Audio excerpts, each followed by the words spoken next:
Hi friends, welcome to our channel. இன்றைக்கி நாம் பார்க்க போகிறது மரவள்ளி கிழங்கு வச்சு சூப்பரான ஒரு டிஷ் தான். வாங்க வீடியோக்குள்ளே போகலாம். மரவள்ளி கிழங்கு யூஸ்வலாக பச்சையாகவும் கிடைக்கும். அதை வாங்கி நாம் வேக வைப்போம். இல்லைனா ரோட் சைடில் வேக வச்சது கிடைக்கும். அது மாதிரி உள்ளது நீங்கள் வாங்கிக்கோங்க. எது வேணாலும் பண்ணிக்கலாம். இந்த மாதிரி உள்ளதை இந்த மேல் தோலை எடுத்துட்டு இது மாதிரி தோல் எடுத்துட்டு கட் பண்ணி வச்சுக்கோங்க. நீங்கள் கிரேட்டர் இருந்ததுன்னா கிரேட்டரில் துருவிக்கோங்க. அப்படி இல்லைன்னா பொட்டேட்டோ நம்ம மேஷ் பண்ணுறதுக்கு இருக்கும் இல்லையா, இது மாதிரி உள்ளதில் நீங்கள் நல்லா மசிச்சுக்கிட்டாலுமோ மசிச்சுட்டு இந்த மாதிரி எடுத்துக்கோங்க. நம்ம மசிச்சதுக்கப்புறம் நல்லா மாவாக போயிடும். எந்த இடத்துலையும் அந்த பீஸ் தெரியக்கூடாது. இந்த மாதிரி நீங்கள் மசிச்சு எடுத்துக்கோங்க. இதில் கொஞ்சமாக உப்பு ஆட் பண்ணிக்கிறேன். அளவுகள் எல்லாமே நான் டிஸ்கிரிப்ஷனில் கொடுக்குறேன், நீங்கள் செக் பண்ணிக்கோங்க. மிளகாத்தூள் எடுத்துக்கோங்க. இது வெறும் மிளகாத்தூள். இது நான் இட்டாலியன் சீசனிங் எடுத்திருக்கேன். சப்போஸ் உங்ககிட்ட இது இல்லைன்னா நீங்கள் மிக்சட் ஹர்ப்ஸ் அது மாதிரி ஏதாவது ஒன்று எடுத்துக்கலாம். எதுவுமே இல்லைன்னா நீங்கள் ஜீரகம் கூட எடுத்து லைட்டாக நுணுக்கிட்டு 1-2 உடைச்சிட்டு அதை கூட நீங்கள் ஆட் பண்ணிக்கலாம். நான் இப்போ இதுதான் ஆட் பண்ண போகிறேன். கொஞ்சமாக ஆட் பண்ணால் போதும். எல்லாத்தையும் நல்லா மிக்ஸ் பண்ணிக்கலாம். யூஸ்வலாக நம்ம உருளைக்கிழங்குல தான் எல்லாருமே செய்வாங்க. இதில் நீங்கள் செஞ்சு பாருங்கள். மரவள்ளி கிழங்குல செய்யும்போது டேஸ்ட் இன்னும் நல்லாயிருக்கும். உருளைக்கிழங்குல செய்யும்போது கொஞ்சம் நம்ம கையெல்லாம் ஒட்டும், வேக வச்சதாக இருந்தால் கூட. ஆனால் இது பாருங்கள் எந்த அளவுக்கு ட்ரையாக இருக்குது அப்படின்னு சொல்லிட்டு. எவ்வளோக்கு எவ்வளோ நமக்கு ட்ரையாக இருக்கோ அவ்வளோக்கு அவ்வளவு நல்லா கிறிஸ்பியாக இருக்கும். இப்போது நாம் பிசைஞ்சாச்சு. பிசைஞ்சதை இப்போ நம்ம பிசைஞ்சதை சின்ன சின்னதாக பால்ஸ் மாதிரி ரெடி பண்ணிக்கலாம்.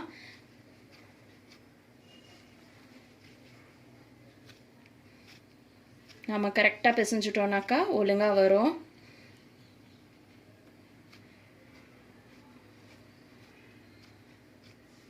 இதை நான் இந்த அளவுக்கு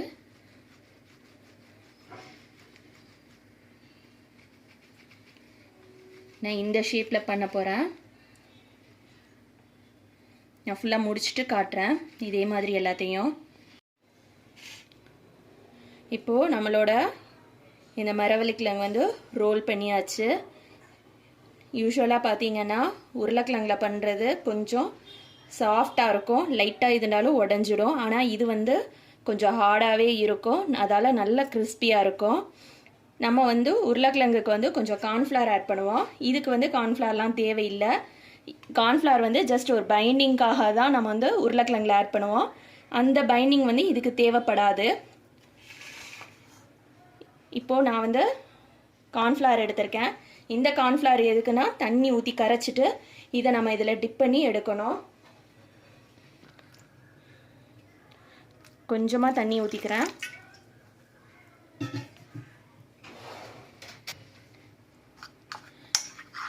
கார்ன்ஃப்ளவரை கட்டி இல்லாமல் கரைச்சிக்கலாம்.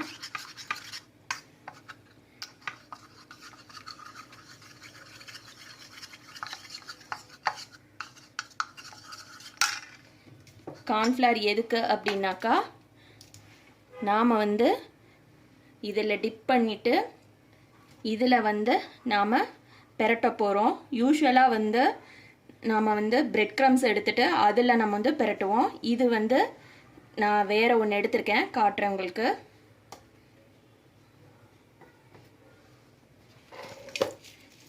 இதுதான் அது. எல்லா மளிகை கடையிலையும் கிடைக்கும் கார்ன்ஃப்ளெக்ஸு பொரிக்காதது. இது நம்ம எண்ணெயில் போட்டு பொரிச்சாக்கா கார்ன்ஃப்ளெக்ஸ் மிக்சர் அப்படின்னு சொல்லுவோம். எண்ணெயில் போட்டு பொரிச்சாக்கா நல்ல கிறிஸ்பியாக வரும் கார்ன்ஃப்ளெக்ஸ் மிக்சருன்னு சொல்லிட்டு பசங்களுக்கு கொடுப்போம். இப்போ இதை தான் நான் மிக்சியில் போட்டு பவுட்ரு பண்ணி எடுத்திருக்கேன். பவுட்ரு பண்ணி எடுத்தது இந்த அளவுக்கு இருக்கும். பார்த்தீங்கன்னா தெரியும், ரவை பதத்தில் இருக்கும். எவ்வளோ நம்ம பவுட்ரு பண்ணாலும் ரொம்ப நைஸாலாம் வராது. இது எதுக்காக அப்படின்னாக்கா பிரெட் க்ரம்ஸை விட இன்னும் கிறிஸ்பியாக இருக்கும். அதுக்காக தான் இதை ஆட் பண்ணுறேன் நான். ஃபஸ்ட்டு நம்ம இந்த ரோலை இதில் டிப் பண்ணிடலாம். இந்த மாதிரி பெரட்டிட்டு இதுலேருந்து எடுத்து இதில் போட்டு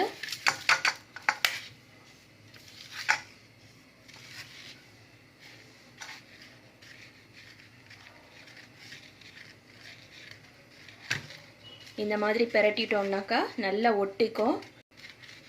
இதில் நீங்கள் உள்ள ஸ்டஃபிங்க்கு சீஸ் பண்ணுறதுனால பண்ணலாம், நான் பண்ணலை. இது மாதிரி ரெடி பண்ணிவிட்டு உடனே நம்ம எண்ணெயில் போடலாம். அதே நம்ம வந்து உருளைக்கிழங்கில் பண்ணுறது உடனே போட முடியாது. ஒரு 5 to 10 minutes வந்து ஃப்ரிட்ஜில் வச்சுட்டு அதுக்கப்புறமா தான் எடுத்து போடணும். இது வந்து அந்த மாதிரி கிடையாது, இது உடனே போடலாம். இப்போ எண்ணெய் சூடு வந்துருச்சு, நான் அதில் போடுறேன்.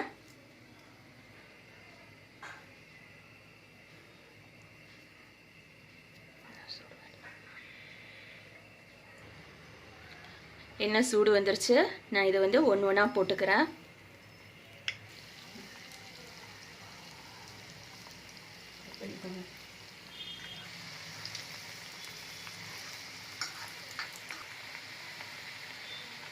அடுப்பு வந்து மீடியம் ஃப்ளேமில் வைங்க, ஹை ஃப்ளேமில் வைக்காதீங்க. ஹை ஃப்ளேமில் வச்சாக்கா தீஞ்சு போகும், உள்ளே வந்து நல்லா இருக்காது.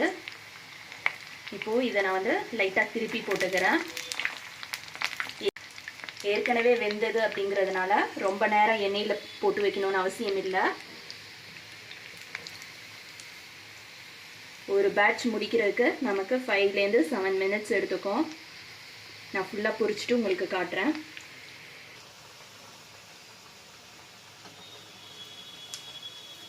நம்மளோட ரோல் ரெடி ஆயிடுச்சு.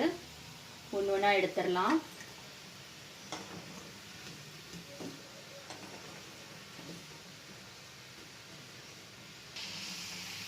இப்போ நம்மளோட மரவள்ளிக்கிழங்கு ரோல் வந்து ரெடி ஆயிடுச்சு.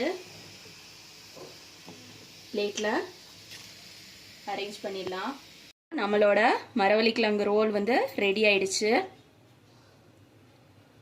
இப்போ நம்மளோட மரவள்ளிக்கிழங்கு ரோல் ரெடி ஆயிடுச்சு. இது வந்து லாஸ்ட்டாக பொரிச்சது, இந்தளவு கிறிஸ்பியாக இருக்குது. இது வந்து ஃபஸ்ட்டு பொரிச்சது, ஃபஸ்ட்டு பேட்சில் உள்ளது. நல்லா ஆறி போயிடுச்சு. இது பாருங்கள், இதுவும் எந்த அளவுக்கு கிறிஸ்பியாக இருக்குது அப்படின்னு சொல்லிட்டு. யூஸ்வலாக வந்து உருளைக்கிழங்கில் பொரிக்கிறது வந்து கொஞ்சம் நேரத்தில் சாஃப்ட் ஆகிடும், கிறிஸ்பியாக இருக்காது. ஆனால் மரவள்ளிக்கிழங்கில் செய்கிறது வந்து ரொம்ப நேரத்துக்கு கிறிஸ்பியாக இருக்கும். படிக்கிற பசங்களுக்கு நல்லது.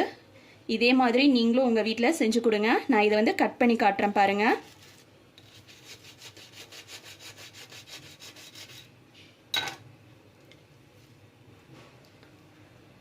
இந்த அளவுக்கு இருக்கும் பாருங்க, ரொம்ப டேஸ்டாக இருக்கும். இதே மாதிரி நீங்களும் உங்கள் வீட்டில் செஞ்சு உங்கள் பசங்களுக்கு கொடுங்க. தேங்க்ஸ் ஃபார் வாட்சிங்.